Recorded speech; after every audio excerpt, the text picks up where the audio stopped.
સ્વભાવ હંમેશા કેવો વ્યક્તિનો હોવો જોઈએ? સ્વભાવ વ્યક્તિનો હોવો જોઈએ પાણી જળ જેવો હોવો જોઈએ.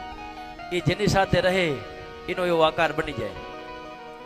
આવો વ્યક્તિ અને આવો જેનો સ્વભાવ હશે એ મનુષ્ય ક્યારે પણ દુઃખી થતા નથી. બાકી આપણે આટલી ફક્ત નાની ભૂલ હોય અને આપણી ભૂલને મોટી કરી નાખીએ તો આપણે સમજવાનું કે આપણે ભાગ્યહીન મનુષ્ય છે. જ્યારે આપણાને વધારે ક્રોધ આવતા હોય, આપણો સ્વભાવ સારો ન હોય, આપણાને પણ ખુદને ખબર હોય કે મારો સ્વભાવ જરા પણ સારો નથી, તો આપણે હંમેશા સ્વભાવને એ આપણે કેવી રીતના સુધારવો હંમેશા માટે આપણે પ્રયત્ન કરવો જોઈએ.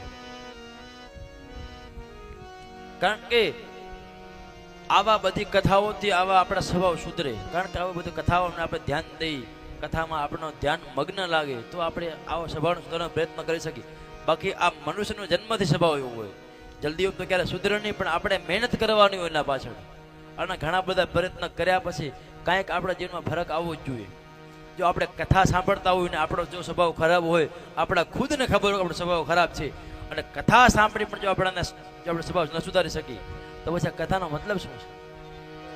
આ બધી કથાઓ એટલા માટે તો કરવામાં આવે છે